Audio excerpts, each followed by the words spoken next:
Good afternoon, everyone. We're going to call this meeting to order. First item on the agenda is Pledge Allegiance. Please rise. I pledge allegiance to the flag of the United States of America and to the republic for which it stands, one nation, under God, indivisible, with liberty and justice for all. Thank you. Item number 3, invocation. Everyone please bow their heads. Dear Lord, I pray that you guide us always. Satisfy the needs that need to be met during this meeting. Strengthen us as we make tough decisions. Father, please guide us so that this meeting can be productive. Let us be effective and decisive. Amen. Item 4, adoption of the agenda. Need a motion to adopt? Moved. Support. I think we are back on the voting iPad. Thank you, Michael. Thank you. See, this explains the please vote thing that I did at that other meeting. We don't know what you're talking about. We just started this. The motion passes 9-0. Thank you. Item number 5, approval of minutes dated December 14, 2019. Need a motion to approve those minutes. Commissioner Romano, supported by Commissioner Brown. Please vote.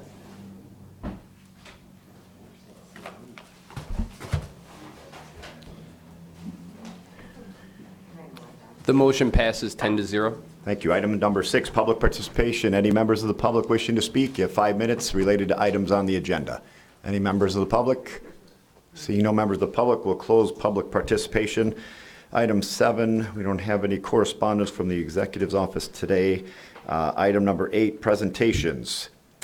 Need a motion to receive and file a presentation from the Michigan Association of Counties. Moved by Commissioner Kleinfeld, support by Commissioner Duge.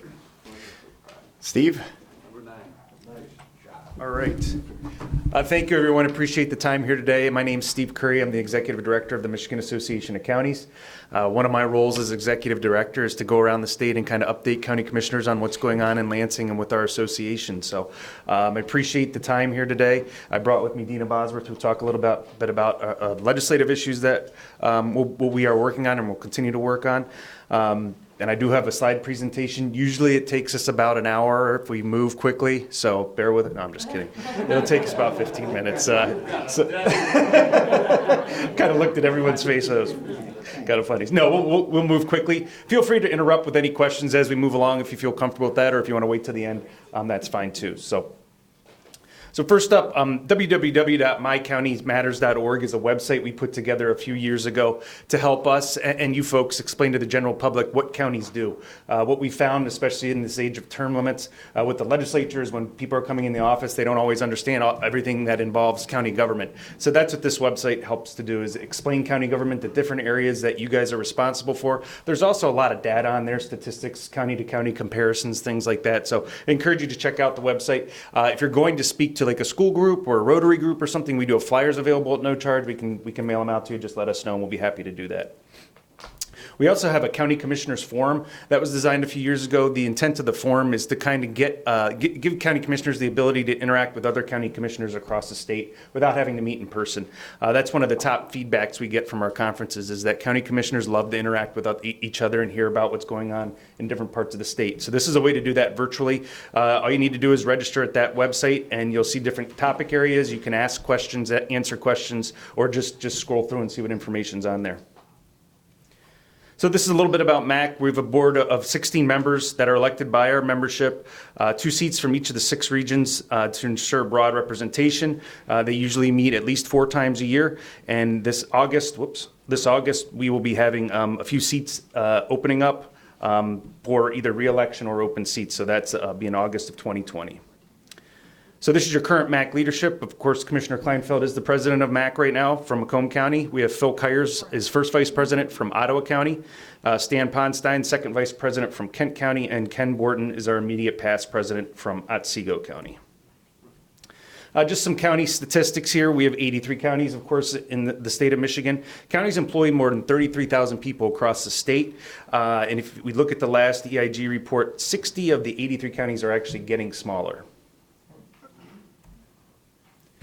So some more County 101 stuff. You know, we oftentimes say we we do the stuff that people don't think about until they need it, until they're in dire need. So local public health, jails, courts, things like that. And those are important services that don't always get the attention maybe they deserve. So it's important to note there that, local governments in general get revenue sharing from the state. Unfortunately, counties only get statutory revenue sharing. So every spring, that's one of our big fights, is going to the legislature and making sure they're not appropriating away county revenue sharing dollars. So with that, I'll turn it over to Dina. She'll talk about some of our legislative priorities we've been working on and we'll continue to work on.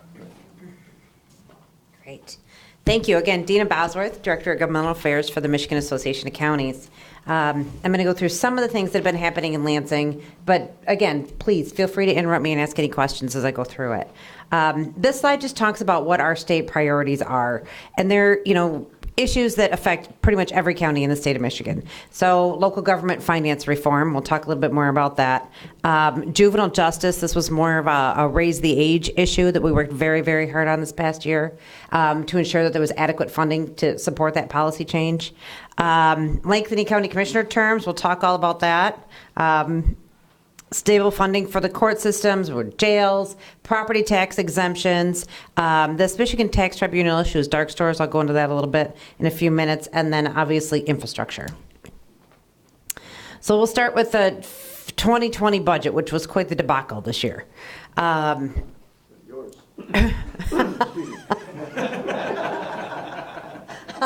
Oops.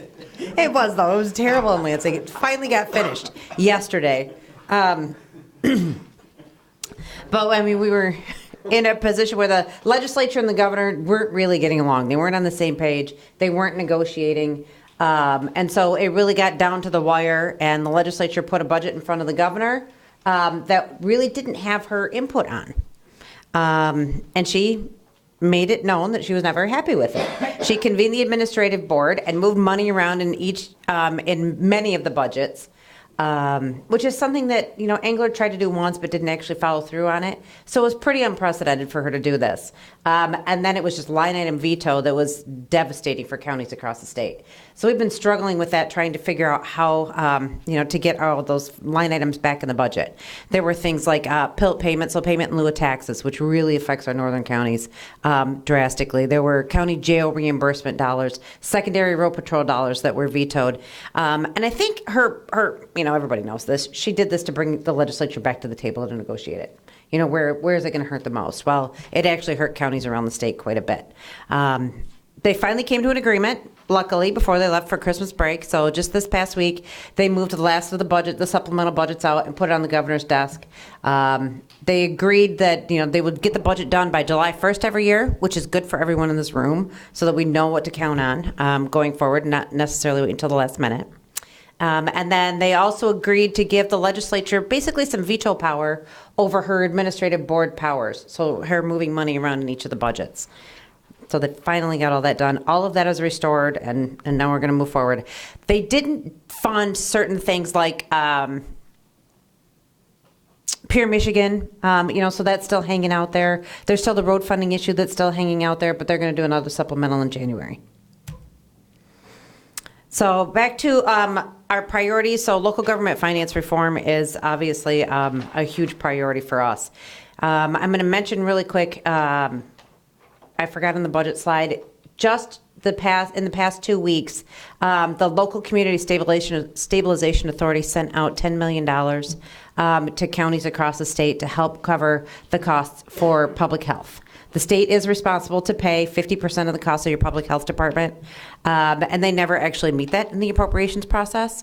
So during some negotiations when they gave fire protection grants to cities, we secured $10 million out of that fund to go out to counties to help supplement what you pay out of your general fund for your public health departments. So that you should have seen that so far. How was that allocated? How is it allocated? It was allocated based on the current formula of where they send the money to, so whatever that current funding formula is. Yep. Thank you. Any other questions? Excuse me. Yeah, sorry. Thank you. Okay, am I missing some? No, okay. So I say that, I mention that because when we talk about local government finance reform, we're very much concerned about the legislature raiding local government dollars. And they do it on a regular basis, whether it's through cuts to the appropriations line items that they usually send out to counties, or I say it a little bit more, passively when they're giving away local property tax dollars through different kinds of exemptions. So in any way we can secure that fund, those line items, we're going to try to do it. When we did the personal property tax reform, we did a carve out of the state's use tax to send over to the local community stabilization authority to send out to locals to pay for their losses associated with that tax change. That doesn't get touched by the legislature. So there are those types of issues that we're trying to work on to get the rest of our money sort of secured, or at least as much as possible. Go ahead. Could you Commissioner give, Kleinfeld. for the commission, could you give an example of the type of tax break you're talking about so that they have a, The personal property tax, it was for, like when they do a carve out, we talk like the veterans one or something like yeah, that? I'm going to get to that for sure. I'll get to that. But the personal property tax was just for eligible manufacturing personal property. And that was just an effort to keep manufacturers in the state and really get them out from paying that burdensome tax. It's very complicated tax, and it was just kind of a nightmare. So the state figured out a way to do it and how to fund locals, to reimburse locals for those losses.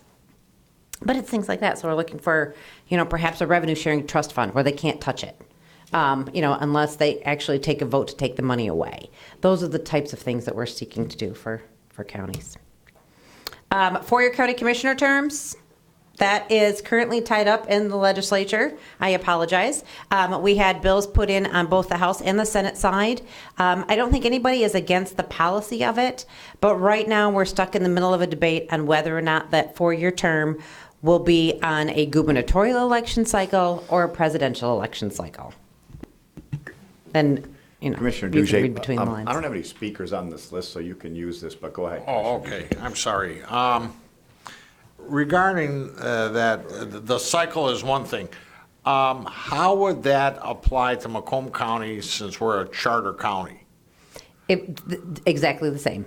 Exactly the So same. We state just law amended the Charter trumps- County Act. We amend, yes. So it'd state be- law would trump charter provisions or whatever?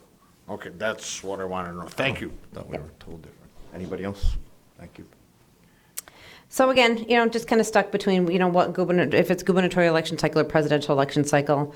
We're hoping to have some more conversations about it in January. Other priorities, stable court funding. The Trial Court Funding Commission issued a final report talking about sort of how do we pay for our biggest unfunded mandate. And they came up with several recommendations, which is more streamlining of the revenue that comes in and the revenue that goes out to the funding units for the courts. They also talked about centralized collection, standardizing what the fees and assessments are, and then moving forward. Now, the report has been out. The legislature's taken a look at it, but nothing has been acted upon at this point. So we expect hearings to start, and they'll talk about trial court funding, in the next year. But like I said, no legislation has been introduced yet. And this slide just gives you kind of an example of how much money we're actually talking about. And what do we do to kind of fund the court system? It's a huge burden on local units, and not so much on the state. So they need to pay their fair share. Another issue that is of interest really to everyone is what do we do about our county jails and how expensive they are. So Pew has done a study and worked with counties across the state to figure out kind of what's going on, who's in our jails, how much is it costing, where are there efficiencies or changes that we could make to lower that cost. So you'll see some of those, that report coming out in January. I think it's due out January 9th. But they're going to talk about, why are we keeping people in jail for, driving on a bad license, that type of thing. How can we get them more out into the community and not burden our jail population as much? Okay, this is the issue that Commissioner Kleinfeld asked about a few minutes ago. This is the veterans property tax exemption.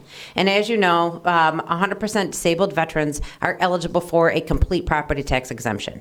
When the legislature passed this, it was a great idea. It was a great benefit to give to our disabled vet population. But what they did was they said, we have a great idea. We're going to give you a property tax exemption, and we're going to make the locals absorb the loss. So it wasn't an act of the local units of government and you didn't have a choice. So it's very easy to give somebody else's money away, basically. So we're working on legislation that would require the state to reimburse local units of government for that loss. It failed last year. It got caught up in, some of the veterans were concerned that they were going to have to pay their property taxes ahead of time. They were concerned that they might lose the benefit, but I think we're working in a way that they're not going to have any of that fear anymore. But that legislation is still being drafted. But that's, just an example of one of the property tax exemptions out there. You have charitable property tax exemptions. You have bills that come up that deal with, gun clubs that want an exemption. And the list is endless. So we battle that on a regular basis. Commissioner Hall, do you have something to what? Yes, thank you, Chair. I wanted to go back to the slide on the, well, hi, Peter, first of all. Hello. I wanted to go back to the slide on jail. Okay. Does that study comprehend the intake process? Last week, Commissioner Sauger asked the question, how many people in Macomb County do we have on electronic tethers? The answer was 24. Wayne County has something like 1,800. Oh, my So I goodness. was wondering if the study comprehended something like that. Yeah. They're going that far out. I think they're mainly looking at jail populations using there. Now they'll probably I think they're gonna look at bail reform might be looked at as well as part of that, so that may be picked up, but I don't know tethering and things like that will be part of it. Well, I would encourage that to be part of it, because I'm certainly that's going to be part of the discussion we're ultimately going to be having with the court system and the sheriff moving forward. So, thank you. Commissioner, Thank you, Chair. Thank you. Commissioner Romano. Thank you, Chair. I'm going back to the veterans. And I'm reading what you've written in here. Local units have foregone approximately $20 million annually since exemptions adopted. What are we considering local units? Are we talking individual cities? Are we talking individual counties? And I guess my next question would be, how many veterans do we have that you would, or possibly know, or somebody would know, how many veterans that we have in Macomb County that are 100% disabled, that are receiving 100% tax exemption? And in the same breath, is there anything legislation around that says a veteran who is 40% disabled receiving 40% disability on his tax exemptions?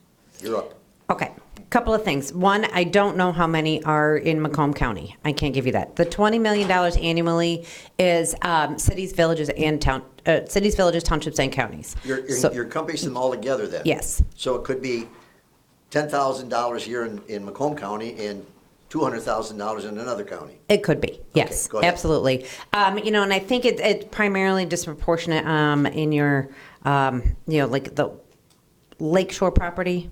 I think, because those are very, expensive and usually have higher property taxes, and, the exemption would apply to that.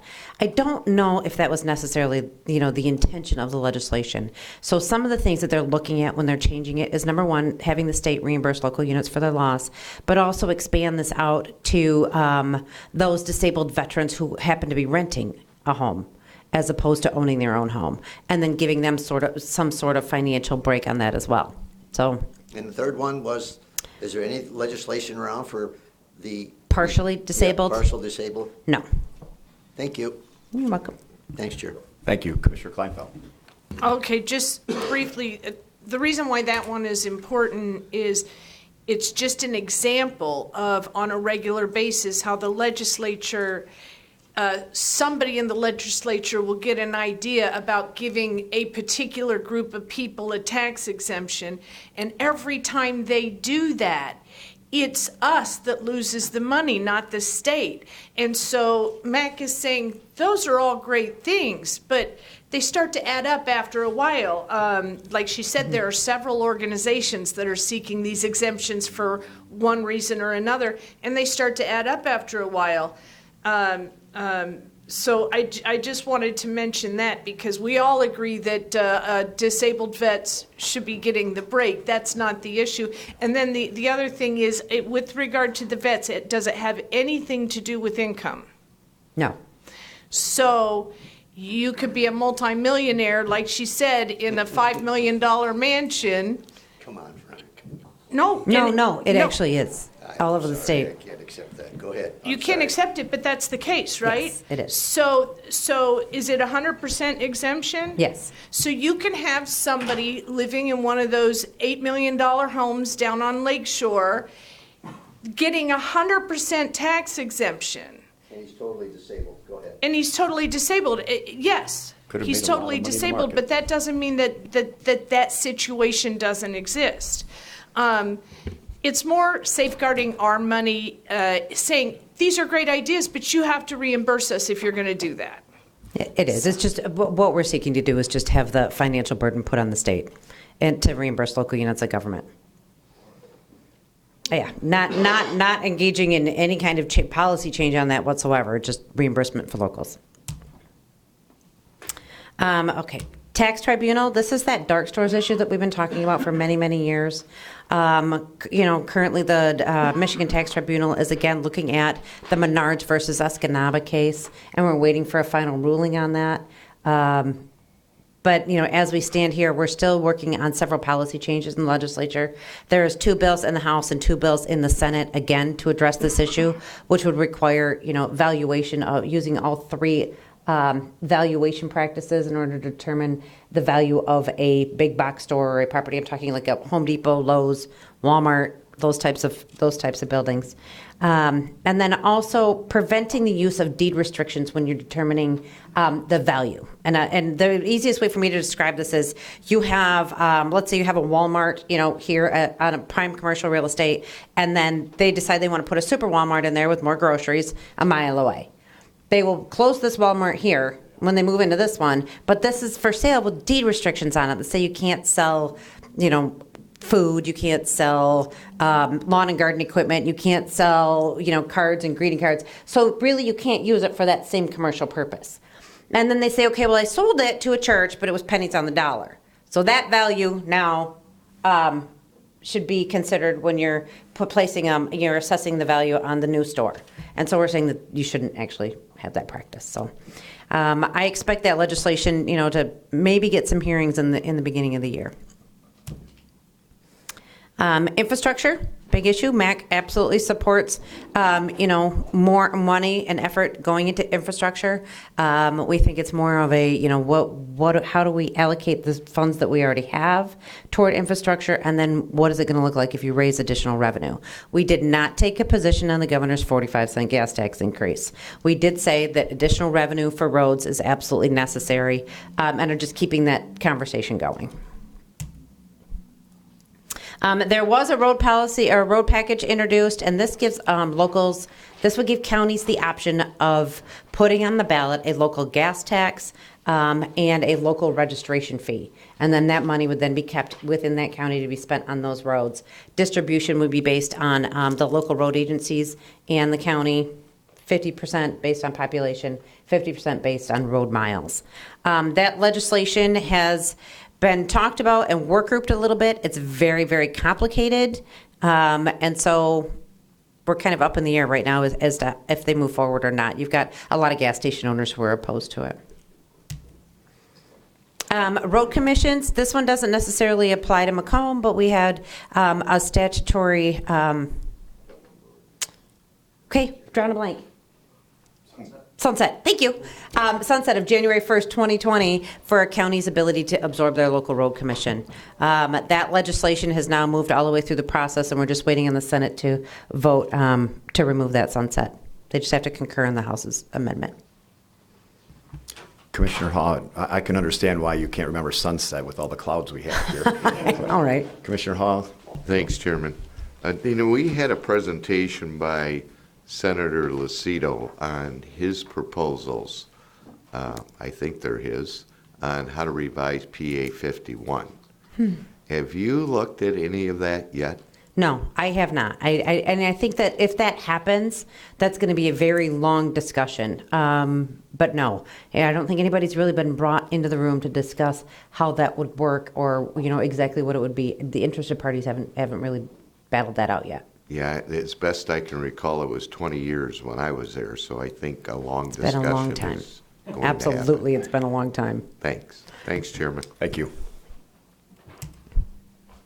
And lastly, I just want to talk a little bit about our internal policy committees. We meet about 6 times a year or so, and we encourage as much participation from county commissioners across the state as possible.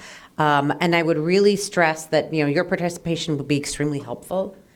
We have members from, Oakland County that participate, but I have a lot of northern Michigan county commissioners who participate on a regular basis. And so more input from the urban areas would be fantastic. It's in these policy committees that we develop what our policy positions are going forward. So they're basically our guiding principles on how you want us to handle certain issues with the legislature. And so any input from you is extremely helpful. So I would really encourage you to join one of the committees. You don't always have to drive to Lansing either. We have it. You can, participate remotely, and that happens every single committee. So now I'm going to turn it back over to Steve, unless you have any other questions for me. Commissioner Kleinfeld. A couple, what was brought up yesterday in the distribution of road funding is the state gets 40%. Mm-hmm. And I asked, do they have 40% of the roads? And no, they don't, obviously, but in looking at it, do you believe that the state gets an unusually high percentage for the work that they have to do on roads, or do you not look at that as part of the issue?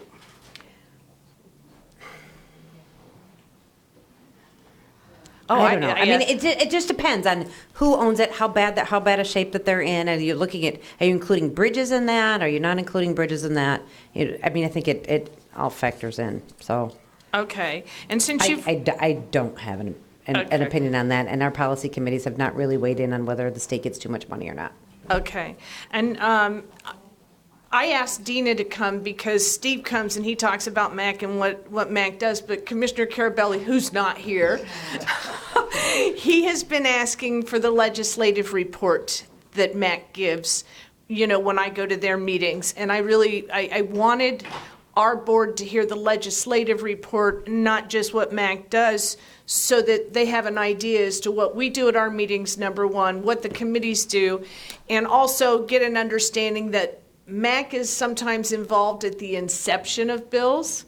So, they're involved in the process of bills and how they affect counties as soon as they're on their radar. And I just thank you, Dina. I really appreciate you taking the time to come as well. Both of you, thank you, Steve, for coming. But absolutely, anytime. I'm happy that you guys got to hear the legislative report. Thank you. Thank you. Commissioner Sauger.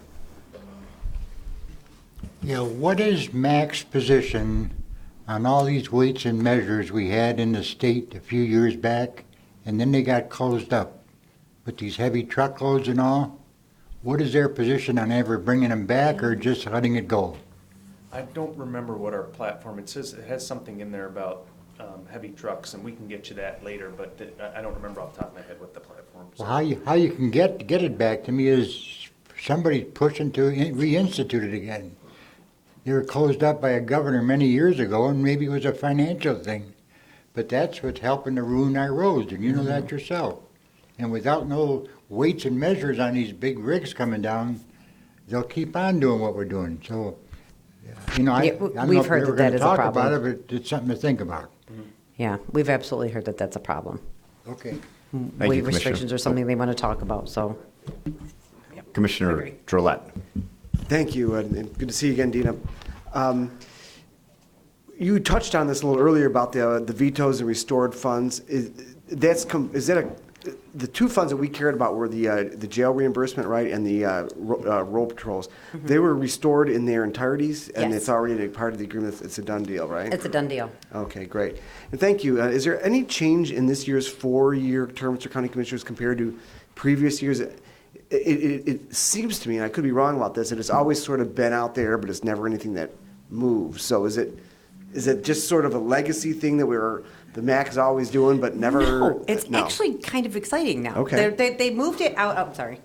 They moved it out. I'm excited about it. Because it was always, oh yeah, right. If I give county commissioners 4-year terms, then they get a free run at every House member. Right. And that, they would just dig in their heels on that. And so they didn't move it. Well, this year they're not really even talking about that. They're like, you know what?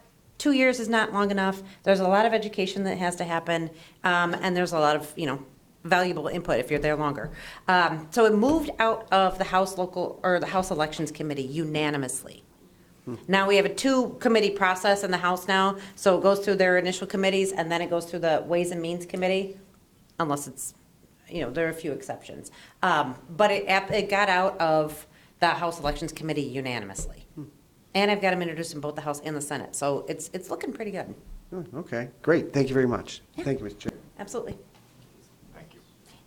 All right, just to move through these last slides quickly, we do have a pack. Hopefully you've gotten some information about it. It's not a very large pack. We do like to get whatever donation you can afford. We use it to support those former county commissioners that are in the state legislature. Currently, we have about 27 of them, and we have seen that number grow over the years with term limits. So if you can, we'd appreciate a donation. This is your MAC legislative team. Of course, you've met Dina. She handles mainly our general government tax finance issues. Megan Kite, she handles our judiciary and human services issue. And Michael Ruddock, he kind of helps keep those two ladies organized, and also he handles some environmental issues. So. These are our upcoming conference. Our next conference is this spring in Lansing, April 15th through 17th, and then our next annual conference will be in August, and that'll be in Kalamazoo. We do have a new website we just launched this past April. Two of the bigger changes on there, there's one login for the entire county. So we sent that to your administrators and your chairs so that no one has to remember their individual passwords and usernames. And also there's a ton more data on there. So there's sample resolutions on there. There's just general data. It's categorized by topic area. It's easily searchable. So we encourage you to use the website for the purpose that we've designed to get data to you guys. And then finally, these are communication tools. We do Facebook, Twitter. That's our Podcast 83 we recently launched. Hopefully you're getting our weekly emails every Friday. We do an every other month newsletter. We've launched a new product where you can easily contact your legislators on issues. Hopefully you're getting those emails to make it easier to contact legislators on the issues that we're sending out. And we appreciate that help because we definitely can't do this alone. We appreciate all 622 county commissioners advocating on the issues that we're putting forth. So with that, I'd be happy to answer any questions. Yeah. Looks like everybody's all questioned out. I got one question. Commissioner Sauger. How's Veronica doing on the board? She's doing great. She's doing great. Her and I talk all the time. So she's my boss. So that's the answer you're going to get. Any other questions? I don't see any other questions. Steve, thank you guys for coming down here. Veronica, thanks for having them down here. We have a motion on the table. Please vote.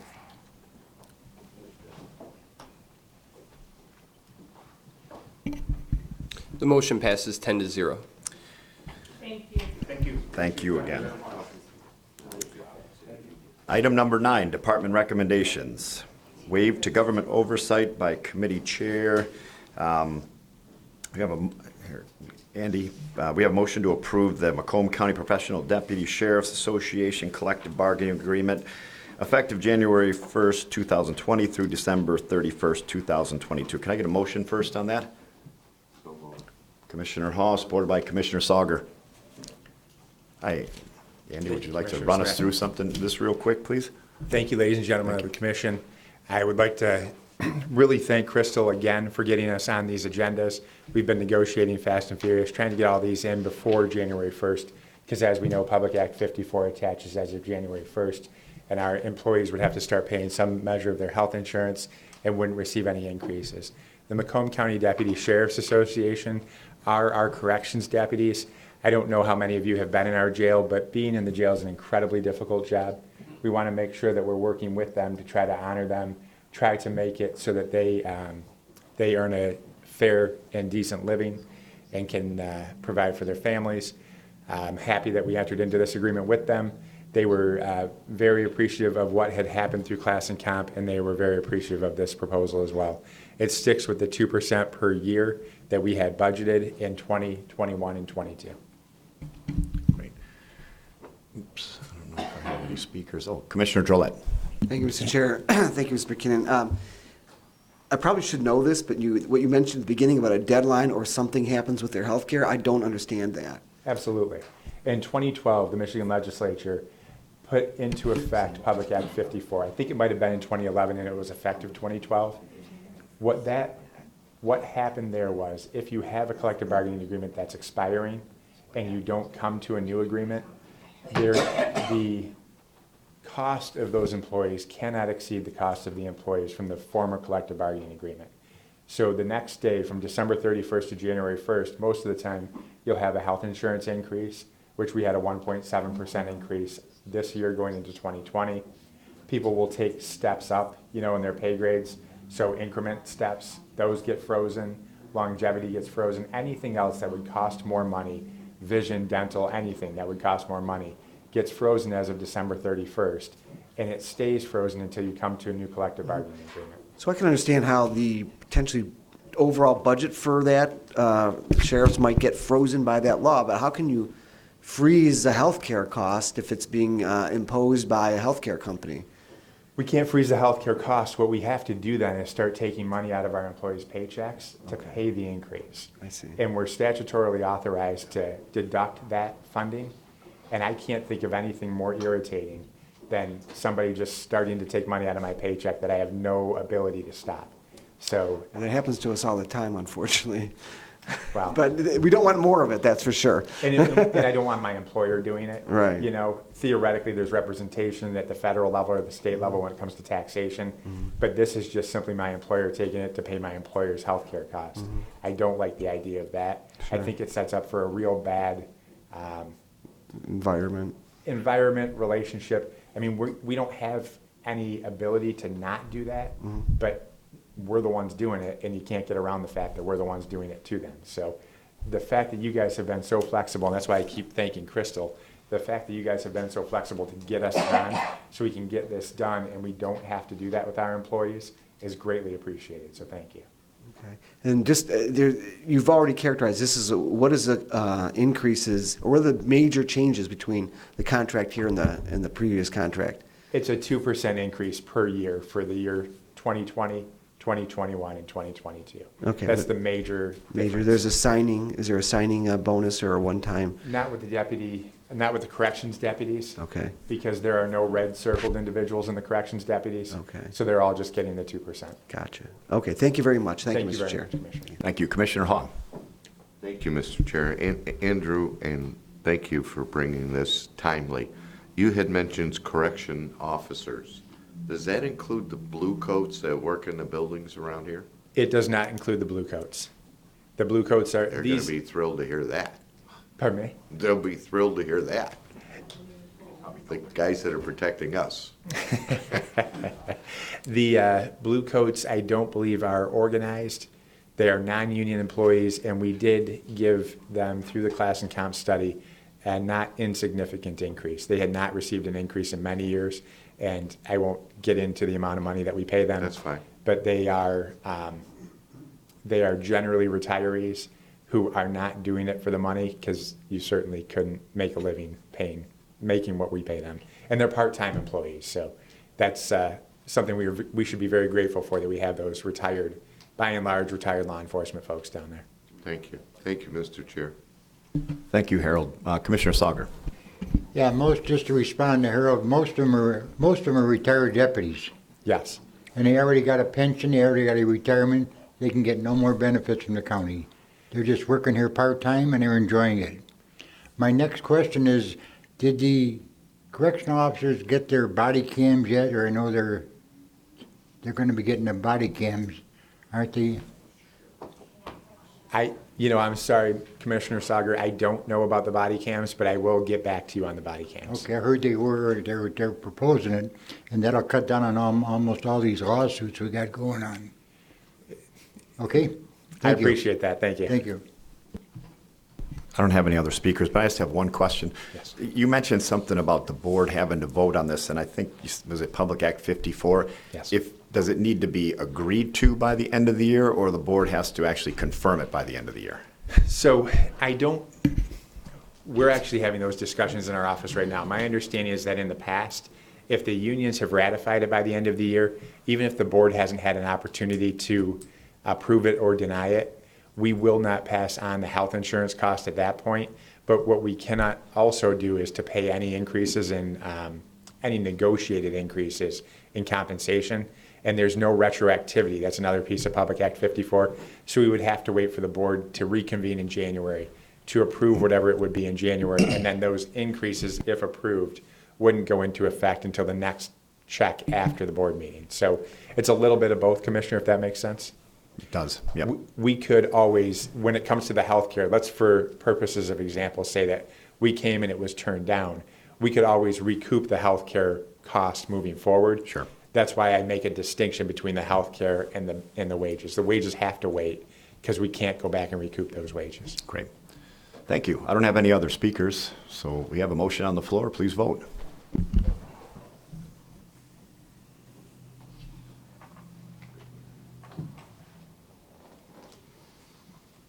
The motion passes 10-0.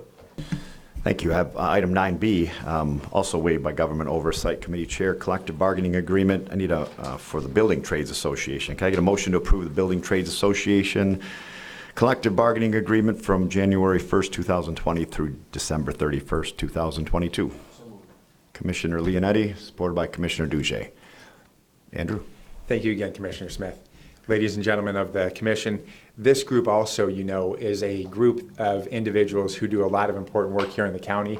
And again, I think that we are very fortunate to have this dedicated group of employees because there is a lot of cash to be made out in the open market when you're talking about electricians, plumbers, carpenters right now. Many of these folks are committed to the county. They're long-term county employees, and we were able to also, within the budget, get them the 2%, 2%, 2% in 2021 and 22. With that, I will take any questions.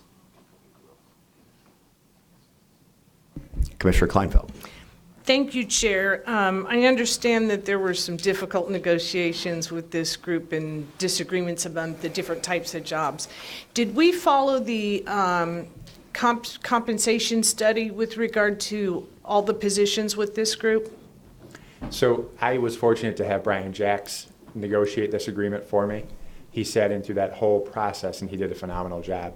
We did follow the classification and compensation study when it came to this group. Those numbers certainly move very quickly when it comes to building trades especially, because as you know, it's very hard to find qualified electricians, plumbers, etc. So we did follow the class and comp study.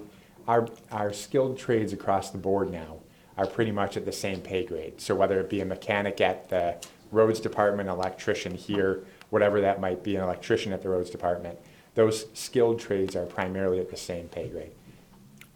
Okay, and how long ago did you get to the agreement with them on that?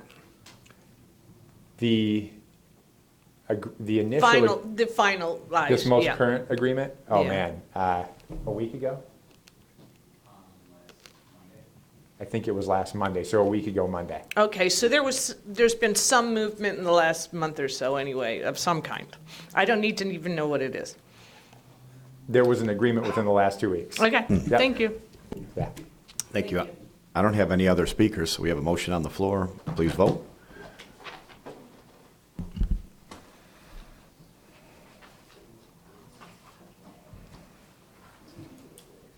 The motion passes 10-0. Thank you. Thank you, Andrew. Thank you, Commissioner Smith. Thank you, Commissioners. We'll see you next week. See you next week, I believe. Next Thursday, yes, and I appreciate you bringing that up. We have both Road Tech and Ad Tech that should be here with us. We should have the Command Officers Association. We're very excited to get these last few that we're going to get done, so thank you for the time. Right, and I will say that those came in this week. We have a meeting next week, so that's why we put them out there. They're going to be ecstatic to hear that, Good. Commissioner. Thank you. Item number 10, ordinances. Need a motion to adopt the ordinance 2019-05, the ethics ordinance. Commissioner Sauger, supported by Commissioner Duge. Let me see if we have any speakers on this. I do have Dory, a member of our ethics board here that we've worked with quite extensively in the last year. You don't have to speak, but if you'd like to, you can.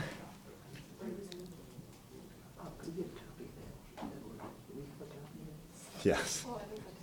Yeah, it's attached and it's been sent to you, but thank you. No, I just was here if anyone had any questions. But as a member of the Ethics Board, we wanted to thank you, Chairman Smith, as well as everyone who assisted in the revisions to the ethics ordinance. And we hope that you will consider the changes. We believe that it will make the ordinance easier for all to understand and just help us to carry out the intent of the ordinance. Thank you, Dory. It was a pleasure working with you, too. And just so you know, that's, we're always open to good changes in the ethics ordinance. So from now on, hopefully, we have a nice base. And if there's any individual sections that we need to change, we could probably change that a lot quicker than in a year and a half. So, Commissioner Drolet. Thank you, Chair.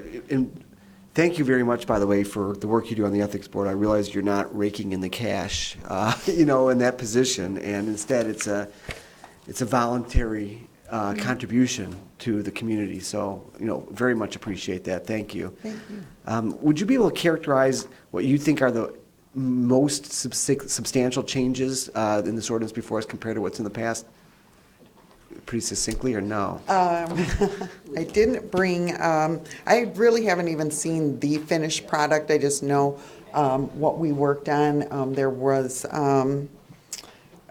some ambiguity in some of the sections that we were hoping for clarification.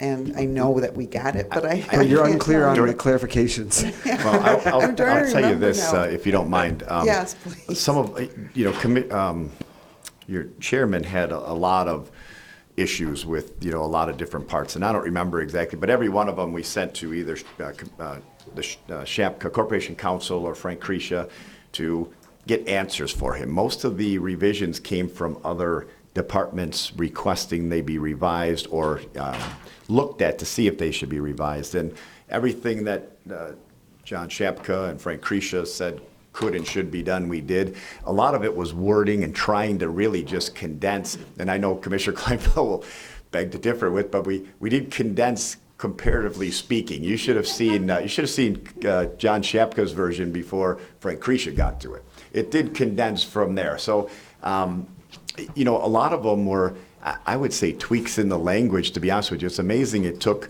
as long as it did, and I can't even tell you any substantial changes in it. We just really tried to make it more user-friendly, and really the people that used it the most, the Ethics Board, brought in a ton of little, I would say nitpicky, really, but little tweaks, yeah. niches that needed to be changed, and they got changed And it to really- their pleasure, I guess.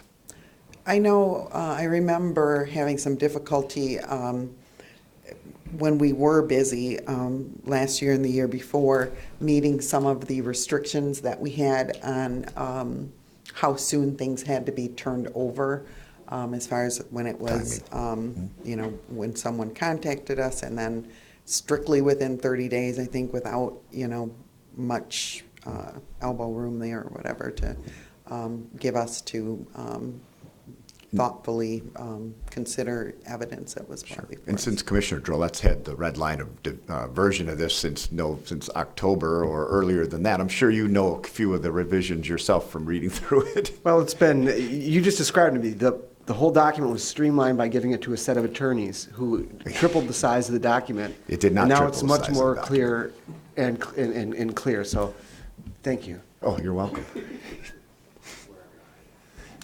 Any other questions? All right, I don't have any other questions. Please vote.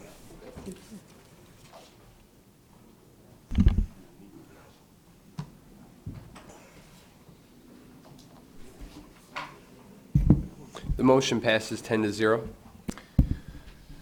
Thank you. Item number 11, Government Oversight Committee recommendations. I have anybody willing to motion to adopt all of them? Commissioner Leonetti, supported by Commissioner Myjack. Are there any discussions on any of these? I don't see any. Please vote.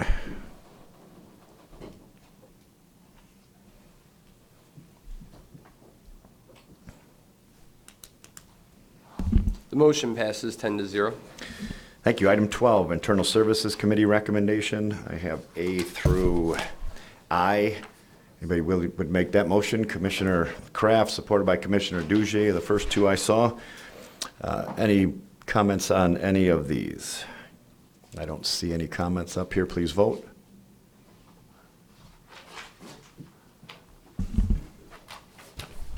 The motion passes 10-0. Thank you. Item 13, Finance, Audit, and Budget Committee recommendations. Need a motion to adopt A through F, if anyone's willing. Commissioner Kleinfeld, supported by Commissioner Sauger. Is there any discussion on 13? I don't see you have any speakers. Please vote.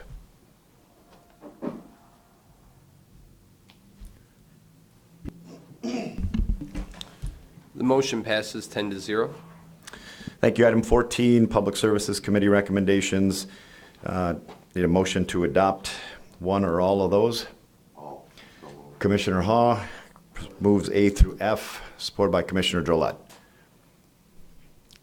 Anyone wishing to speak? Seeing none, please vote.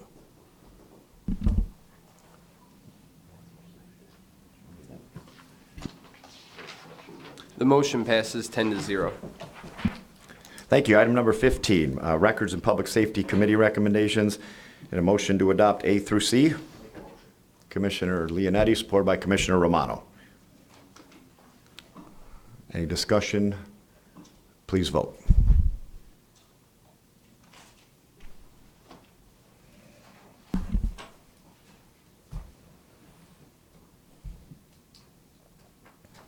Commissioner Duge, any issues with your iPad? The motion passes 10-0. Thank you. Item number 16, new business. Any commissioners have any new business? Commissioner Haw? Thank you, Chair. Two things. I attended the retirees Christmas luncheon today. There was anywhere between 500 and 600 retirees there. You get an opportunity to do that next year, I'd highly recommend it. It was they really put on a good environment. And Commissioner Brown was going to speak to this, but I see he's not here, so I will. Today we received our final, not quite final, almost final report on the performance of the retirement board. You'll be happy to know we were plus 15.1% return on investment this year. Fantastic. So Like any putting you you on want to the- talk to those guys about replicating that, go ahead. Thank you. Looks like I made a good move putting you on that. Any other new business? Commissioner Kleinfeld?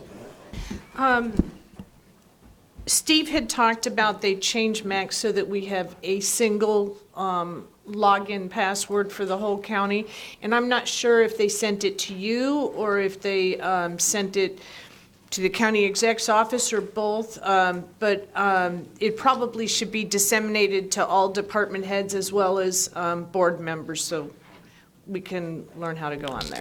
I'll ask Patty if we received it, and if not, we'll try to track down where it Okay. went. And well, and yeah, and if you, I can make a phone call if it needs to be resent. And then the other thing is, where he comes to, he came here to speak, he'll be going all over the state. That's one of my roles is I go to the counties with him. So I'm gonna start traveling with him in about March when it gets a little bit warmer, to the other counties. Thank you. Do we get any more perks since she's on? Well, we got them to come and present to us. We got a hat, right. Any other new business? Any other new business? We're going to close new business, public participation. Any members of the public wishing to speak? Seeing no members of the public wishing to speak, need a motion to adjourn. Commissioner Duge, supported by Commissioner Drollet. Please vote. Meeting adjourned.